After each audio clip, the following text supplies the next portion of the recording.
ओम शांति। 29 फरवरी 2024 के ईश्वरीय महावाक्य। पहले सुनते हैं आज की मुरली से होमवर्क। बाबा ने कहा, यहाँ तो जीते जी मरने की बात है। बाप हर एक बात समझाते हैं। तुम सब एक बाप के बच्चे हो। तुम्हारी एम ऑब्जेक्ट ही है नर से नारायण बनने की। तुम कोड़ियों के पिछाड़ी क्यों मरते हो? अब तो बाप से वर्षा लो, पावन बनो। कृष्ण गीता के ज्ञान से राजयोग सीख यह बना, यह तो अपने अंदर पक्का निश्चय कर लो, कोई उल्टी सुल्टी बात सुनाकर तुम्हें गिरा ना दे। तुम राजयोगी बच्चों का मुख्य कर्तव्य है पढ़ना और पढ़ाना। इस दुख धाम को आग लगने वाली है, इसलिए इससे अपना बुद्धि योग निकाल लेना है। और अब सुनते हैं ईश्वरीय महावाक्य विस्तार से। मुरली का सार। मीठे बच्चे, माया दुश्मन तुम्हारे सामने है, इसलिए अपनी बहुत बहुत संभाल करनी है। अगर चलते चलते माया में फंस गए तो अपनी तकदीर को लकीर लगा देंगे। प्रश्न, तुम राजयोगी बच्चों का मुख्य कर्तव्य क्या है?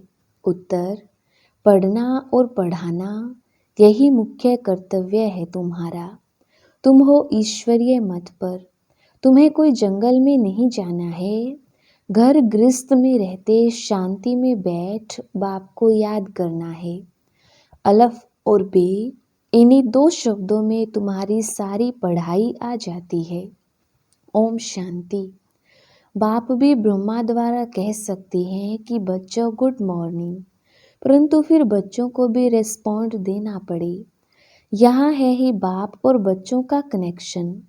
नए जो हैं जब तक पक्के हो जाएं कुछ ना कुछ पूछते रहेंगे। यह तो पढ़ाई है। भगवानुवाच भी लिखा है, भगवान है निराकार। यह बाबा अच्छी रीति पक्का कराते हैं किसको भी समझाने के लिए, क्योंकि उस तरफ है माया का जोर। यहाँ तो वह बात नहीं है। बाप तो समझते हैं जिन्होंने कल्प पहले वर्षा लिया है वह आपे ही आ जाएंगे। ऐसे नहीं कि फलाना चला ना जाए, इनको पकड़ें, चला जाए तो चला जाए। यहाँ तो जीते जी मरने की बात है। बाप एडोप्ट करते हैं, एडोप्ट किया ही जाता है कुछ वर्षा देने के लिए। बच्चे माँ बाप के पास आते ही हैं वर्षे की लालच पर। साहूकार का बच्चा कभी गरीब के पास एडॉप्ट होगा क्या? इतना धन दौलत आदि सब छोड़ कैसे जाएंगे? एडॉप्ट करते हैं साहूकार। अभी तुम जानते हो बाबा हमको स्वर्ग की बादशाही देते हैं, क्यों ना उनका बनेंगे। हर एक बात में लालच तो रहती है। जितना बाबा बहुत जितना पढ़ेंगे उतनी बड़ी लालच होगी। तुम भी जानते हो बाप ने हमको एडॉप्ट किया है बेहद का वर्षा देने। बाप भी कहते हैं तुम सबको हम फिर से 5000 वर्ष पहले मुआफिक एडॉप्ट करते हैं। तुम भी कहते हो बाबा हम आपके हैं। 5000 वर्ष पहले भी आपके बने थे। तुम प्रैक्टिकल में कितने ब्रह्मा कुमार ब्रह्मा कुमारियाँ हो। प्रजापिता भी तो नामी ग्रामी है। जब तक शूद्र से ब्राह्मण ना बने तो देवता बन ना सके। तुम बच्चों की बुद्धि में अब यह चक्र फिरता रहता है, हम शूद्र थे, अभी ब्राह्मण बने हैं, फिर देवता बनना है। सत्युग में हम राज्य करेंगे तो इस पुरानी दुनिया का विनाश जरूर होना है। पूरा निश्चय नहीं बैठता है तो फिर चले जाते हैं। कई कच्चे हैं जो गिर जाते हैं, यह भी ड्रामा में नूद है। माया दुश्मन सामने खड़ी है तो वह अपनी तरफ खींच लेती है। बाप घड़ी घड़ी पक्का कराते हैं, माया में फंस नहीं पड़ना, नहीं तो अपनी तकदीर को लकीर लगा देंगे। बाप ही पूछ सकते हैं कि आगे कब मिले हो, और कोई को पूछने का अकल आएगा ही नहीं। बाप कहते हैं मुझे फिर से गीता सुनाने आना पड़े, आकर रावण की जेल से छुड़ाना पड़े। बेहद का बाप बेहद की बात समझाते हैं। अभी रावण का राज्य है, पतित राज्य है, जो आधा कल्प से शुरू हुआ है। रावण को 10 शीश दिखाते हैं, विष्णु को 4 भुजा दिखाते हैं। ऐसे कोई मनुष्य होता नहीं। यह तो प्रवृत्ति मार्ग दिखाया जाता है। यह है एम ऑब्जेक्ट, विष्णु द्वारा पालना। विष्णुपुरी को कृष्णपुरी भी कहते हैं। कृष्ण को तो 2 बाहें ही दिखाएंगे ना। मनुष्य तो कुछ भी समझते नहीं है। बाप हर एक बात समझाते हैं। वह सब है भक्ति मार्ग। अभी तुमको ज्ञान मिला है। तुम्हारी एम ऑब्जेक्ट ही है नर से नारायण बनने की। यह गीता पाठशाला है ही जीवन मुक्ति प्राप्त करने के लिए। ब्राह्मण तो जरूर चाहिए।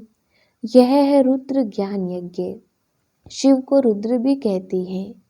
अब बाप पूछते हैं, ज्ञान यज्ञ श्री कृष्ण का है या शिव का है? शिव को परमात्मा ही कहते हैं, शंकर को देवता कहते हैं। उन्होंने फिर शिव और शंकर को इकट्ठा कर दिया है। अब बाप कहते हैं, हमने इनमें प्रवेश किया है। तुम बच्चे कहते हो बाप दादा, वह कहते हैं शिव शंकर। ज्ञान सागर तो है ही एक। अभी तुम जानते हो ब्रह्मा सो विष्णु बनते हैं ज्ञान से। चित्र भी बरोबर बनाते हैं, विष्णु की नाभि से ब्रह्मा निकला। इसका अर्थ भी कोई समझ नहीं सकते। ब्रह्मा को शास्त्र हाथ में दिए हैं। अभी शास्त्रों का सार बाप बैठ सुनाते हैं या ब्रह्मा? यह भी मास्टर ज्ञान सागर बनते हैं। बाकी चित्र इतने ढेर बनाए हैं, वह कोई यथार्थ है नहीं। वह है सब भक्ति मार्ग की। मनुष्य कोई 8-10 भुजा वाले होते नहीं। यह तो सिर्फ प्रवृत्ति मार्ग दिखाया है। रावण का भी अर्थ बताया है। आधा कल्प है रावण राज्य रात, आधा कल्प है राम राज्य दिन। बाप हर एक बात समझाते हैं। तुम सब एक बाप के बच्चे हो। बाप ब्रह्मा द्वारा विष्णुपुरी की स्थापना करते हैं और तुमको राजयोग सिखाते हैं। जरूर संगम पर ही राजयोग सिखाएंगे। द्वापर में गीता सुनाए, यह तो रोंग हो जाता है। बाप सच बतलाती हैं। भूतों को ब्रह्मा का, श्री कृष्ण का साक्षात्कार होता है। ब्रह्मा का सफ़ेद पोश ही देखते हैं। शिव बाबा तो बिंदी है। बिंदी का साक्षात्कार तो कुछ समझ ना सके। तुम कहते हो हम आत्मा है। अब आत्मा को किसने देखा है? कोई ने नहीं। वह तो बिंदी है। समझ सकती है ना। जो जिस भावना से जिसकी पूजा करती हैं, उनको वही साक्षात्कार होगा। दूसरा अगर रूप देखें तो मूंछ पड़े। हनुमान की पूजा करेगा तो उनको वही दिखाई पड़ेगा। गणेश के पुजारी को वही दिखाई पड़ेगा। बाप कहते हैं, हमने तुमको इतना धनवान बनाया। हीरे ज्वारों के महल थे, तुमको अनगिनत धन था। तुमने अभी वह सब कहाँ गवाया? अभी तुम कंगाल बन गए हो, भीख मांग रही हो। बाप तो कह सकते हैं ना। अभी तुम बच्चे समझते हो बाप आए हैं, हम फिर से विश्व के मालिक बनते हैं। यह ड्रामा नादि बना हुआ है। हर एक ड्रामा में अपना पार्ट बजा रही है। कोई एक शरीर छोड़ जाकर दूसरा लेते हैं। इसमें रोने की क्या बात है? सत्यु में कभी रोते नहीं। अभी तुम मोह जीत बन रही हो। मोह जीत राजाएं यह लक्ष्मी नारायण आदि हैं। वहाँ मोह होता नहीं। बाप अनेक प्रकार की बातें समझाते रहती हैं। बाप है निराकार। मनुष्य तो उसे नाम रूप से न्यारा कह देते हैं, लेकिन नाम रूप से न्यारी कोई चीज़ थोड़ी होती है। हे भगवान, ओ गॉड फादर कहते हैं ना, तो नाम रूप है ना। लिंग को शिव परमात्मा, शिव बाबा भी कहते हैं। बाप तो है ना बरोबर। बाप के जरूर बच्चे भी होंगे। निराकार को निराकार आत्मा ही बाबा कहती है। मंदिर में जाएंगे तो उनको कहेंगे शिव बाबा, फिर घर में आकर बाप को भी कहते हैं बाबा। अर्थ तो समझते नहीं, हम उनको शिव बाबा क्यों कहते हैं? बाप बड़े ते बड़ी पढ़ाई 2 अक्षर में पढ़ाते हैं, अलफ और बे। अलफ को याद करना तो बे बादशाही तुम्हारी है। यह बड़ा भारी इम्तिहान है। मनुष्य बड़ा इम्तिहान पास करते हैं तो पहले वाली पढ़ाई कोई याद थोड़ी रहती है। पढ़ते पढ़ते आखिर तंत बुद्धि में आ जाता है। यह भी ऐसे है, तुम पढ़ते आए हो। अंत में फिर बाप कहते हैं मन मना भव, तो देह का अभिमान टूट जाएगा। यह मन मना भव की आदत टूटी होगी तो पिछाड़ी में भी बाप और वर्षा याद रहेगा। मुख्य है ही यह कितना सहज है। उस पढ़ाई में भी अभी तो पता नहीं क्या क्या पढ़ते हैं। जैसे राजा वैसा वे अपनी रस्म चलाते हैं। आगे मण शेर पाव का हिसाब चलता था, अभी तो किलो आदि क्या क्या निकल पड़ा है। कितने अलग अलग प्रांत हो गए हैं। दिल्ली में जो चीज़ 1 रुपया शेर बॉम्बे में मिलेगी 2 रुपया शेर, क्योंकि प्रांत अलग अलग हैं। हर एक समझते हैं हम अपने प्रांत को भूख थोड़ी मारेंगे। कितने झगड़े आदि होते हैं, कितना रोला है। भारत कितना सॉल्वेंट था, फिर 84 का चक्र लगाते इंसॉल्वेंट बन पड़ी हैं। कहाँ जाता है हीरे जैसा जन्म अमोलक, कोड़ी बदले खोया रे। बाप कहते हैं तुम कोड़ियों के पिछाड़ी क्यों मरती हो। अब तो बाप से वर्षा लो, पावन बनो, बुलाते भी हो, हे पतित पावन आओ पावन बनाओ। तो इससे सीधे पावन थे, अब नहीं है। अभी है ही कलयुग। बाप कहते हैं मैं पावन दुनिया बनाऊंगा तो पतित दुनिया का जरूर विनाश होगा। इसलिए ही यह महाभारत लड़ाई है जो इस रुद्र ज्ञान यज्ञ से प्रज्वलित हुई है। ड्रामा में तो यह विनाश होने की भी नोंद है। पहले पहले तो बाबा को साक्षात्कार हुआ, देखा इतनी बड़ी राजाई मिलती है तो बहुत खुशी होने लगी। फिर विनाश का साक्षात्कार भी कराया, मन मना भव मध्याजी भव। ये गीता के अक्षर हैं। कोई कोई अक्षर गीता के ठीक हैं। बाप भी कहते हैं तुमको यह ज्ञान सुनाता हूँ, यह फिर प्रायलोप हो जाता है। कोई को भी पता नहीं है कि लक्ष्मी नारायण का राज्य था तो और कोई धर्म नहीं था। उस समय जनसंख्या कितनी थोड़ी होगी, अब कितनी है। तो यह चेंज होनी चाहिए, जरूर विनाश भी चाहिए। महाभारत लड़ाई भी है, जरूर भगवान भी होगा। शिव जयंती मनाते हैं तो शिव बाबा ने क्या आकर किया वह भी नहीं जानते हैं। अब बाप समझाते हैं गीता से श्री कृष्ण की आत्मा को राजाई मिली। माता पिता कहेंगे गीता को जिससे तुम फिर देवता बनते हो। इसलिए चित्र में भी दिखाया है श्री कृष्ण ने गीता नहीं सुनाई।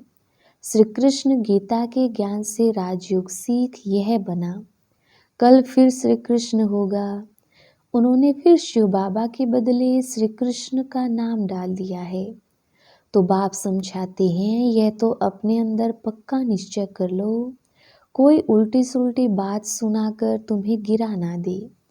बहुत बातें पूछते हैं विकार बिगड़ सृष्टि कैसे चलेगी या कैसे होगा। अरे तुम खुद कहते हो वह वाइसलेस दुनिया थी, संपूर्ण निर्विकारी कहते हो ना, फिर विकार की बात कैसे हो सकती है।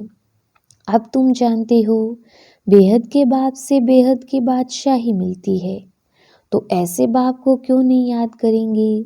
यह है ही पतित दुनिया। कुंभ के मेले पर कितने लाख हो जाते हैं। अब कहते हैं वहाँ एक नदी गुप्त है। अब नदी गुप्त हो सकती है क्या, यहाँ भी गौमुख बनाया है। कहते हैं गंगा यहाँ आती है। अरे गंगा अपना रास्ता लेकर समुद्र में जाएगी कि यहाँ तुम्हारे पास पहाड़ पर आएगी। भक्ति मार्ग में कितने धक्के हैं। ज्ञान भक्ति फिर है वैराग्य। एक है हद का वैराग्य, दूसरा है बेहद का।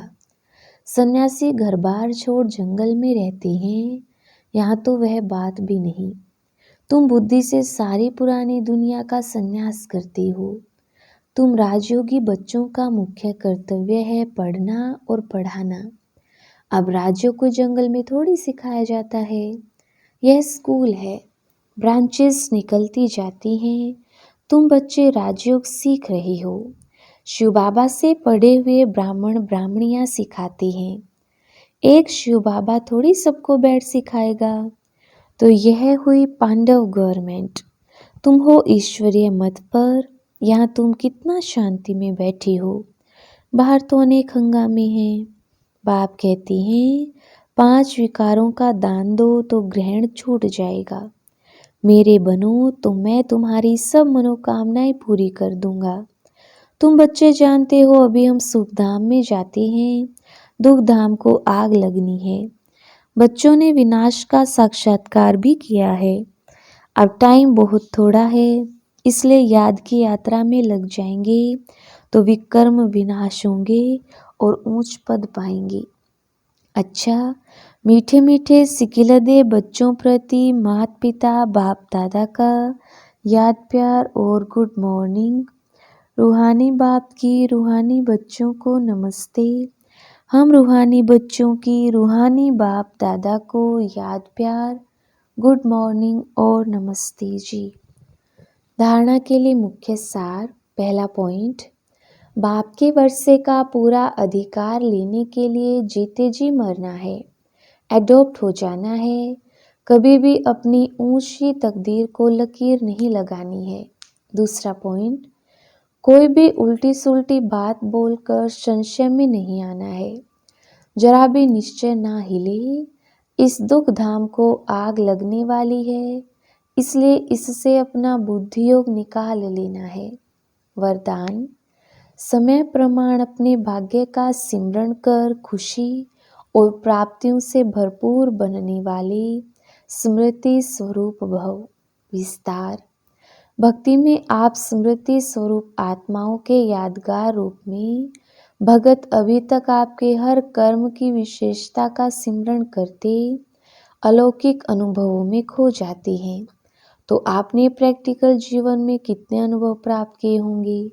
सिर्फ जैसा समय जैसा कर्म वैसे स्वरूप की स्मृति इमर्ज रूप में अनुभव करो तो बहुत विचित्र खुशी विचित्र प्राप्तियों का भंडार बन जाएंगे और दिल से यही अनहद गीत निकलेगा कि पाना था सो पा लिया।